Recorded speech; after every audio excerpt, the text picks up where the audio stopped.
السلام علیکم ورحمۃ اللہ وبرکاتہ۔ جی میرے عزیز دوستو، میری اسلامی روحانی ماؤں بہنوں، آپ نے یہ ٹائٹل پڑھ لیا ہے، تھمبنیل پڑھ لیا ہے۔ اس سے ناراض نہیں ہونا بلکہ حدیث کو ہم نے سمجھنا ہے۔ صحیح البخاری میں حدیث ہے، جو اوپر بڑا ٹائٹل لکھا ہوا ہے، نماز میں درود شریف کے بعد جو مانگنا ہے وہ اس بندے کے لیے ہے۔ یہ صحیح البخاری اور صحیح مسلم میں حدیث موجود ہے۔ حضرت عبداللہ بن مسعود رضی اللہ تعالیٰ عنہ سے روایت ہے، اور یہ دوسری حدیث حضرت ابو ہریرہ رضی اللہ تعالیٰ عنہ سے روایت ہے کہ رسول اللہ صلی اللہ علیہ وآلہ وسلم نے فرمایا، نمازی جہنم کے عذاب سے پناہ مانگے۔ کیا مطلب؟ نمازی کو چاہیے نماز میں جہنم کے عذاب سے پناہ مانگی جائے، قبر کے عذاب سے پناہ مانگی جائے، دنیا کے فتنے تے زندگی اور موت کے فتنے سے پناہ مانگی جائے، دجال کے فتنے سے پناہ مانگی جائے۔ اور نبی علیہ الصلوۃ والسلام یہ دعا صحابہ کرام کو ایسے یاد کرواتے تھے، صحابہ بیان فرماتے ہیں جیسے ہمیں قرآن پاک کی کوئی صورت یاد کروائی جا رہی ہو، یا مطلب ہمیں کوئی آیت یاد کروائی جا رہی ہو۔ اس طرح نبی علیہ الصلوۃ والسلام یہ دعا کی تلقین فرماتے تھے، اور نبی علیہ الصلوۃ والسلام خود بھی یہ دعا نماز کے اندر پڑھتے تھے آخری تشہد میں۔ تو ربی جعلنی بھی پڑھ لینی چاہیے جس کو یہ نہیں آتی، لیکن یہ دعا پڑھنا ضروری ہے۔ اگر کسی کو یہ دعا نہیں آتی، نہیں یاد ہوتی تو پھر چلیں، الگ بات ہے۔ اگر کسی کو پوری نماز بھی نہیں آتی تو وہ بھی الگ بات ہے، وہ نماز ساری میں اپنے ہر نماز کا جو بھی ارکان ہے اس میں وہ سبحان اللہ، الحمدللہ، اللہ اکبر، لا الہ الا اللہ پڑھتا جائے گا، تو وہ بات نہیں ہے۔ یہ دعا ضروری پڑھنی چاہیے، یہ جو میں نے ابھی آپ کے سامنے شروع کریں گے ہم، تو اللہ تعالیٰ سے دعا ہے کہ اللہ ہمارا خاتمہ بالایمان فرمائے، تو اس دعا کو ضرور یاد کریں آپ۔ تو شروع کرتے ہیں ہم۔ اللہم انی اعوذ بک، اللہم اے اللہ، انی بے شک میں، اعوذ بک تیری پناہ میں آتا ہوں۔ پناہ کا مطلب ہم نے کیا پڑھا تھا، یاد ہے آپ کو؟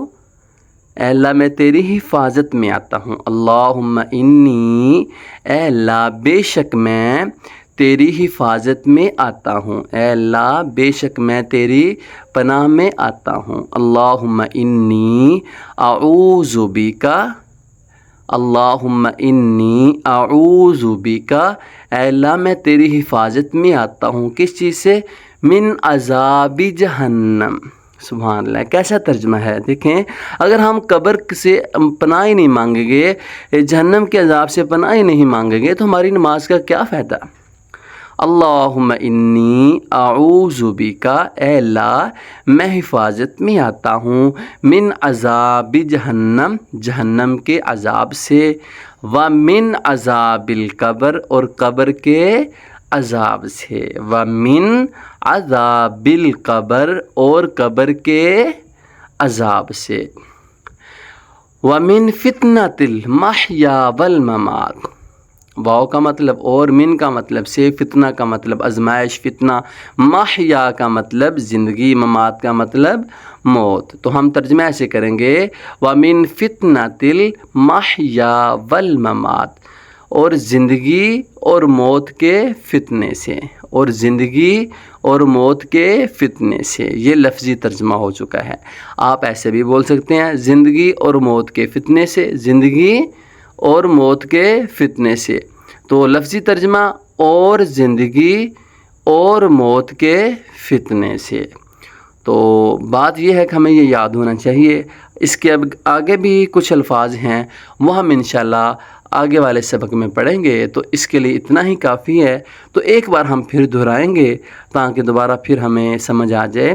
اللہم انی اعوذ بک، اللہم اے اللہ، انی بے شک میں، اعوذ بک حفاظت میں آتا ہوں تیری، اللہم انی اعوذ بک، اے اللہ میں تیری حفاظت میں آتا ہوں، من عذاب جہنم، جہنم کے عذاب سے، ومن عذاب القبر، اور قبر کے عذاب سے، ومن فتنۃ المحیا والممات، اور زندگی اور موت کے فتنہ سے، وَمِن فِتْنَةِ الْمَحْيَا وَالْمَمَات، زندگی اور موت کے فتنہ سے۔ آپ ایسا کریں، زندگی اور موت کے فتنہ سے، مطلب اللہ زندگی میں جو فتنہ ہے اس سے بھی بچا، موت کے وقت کوئی فتنہ آ جائے، مطلب میں مرتد ہو جاؤں، اس سے بھی مجھے بچانا۔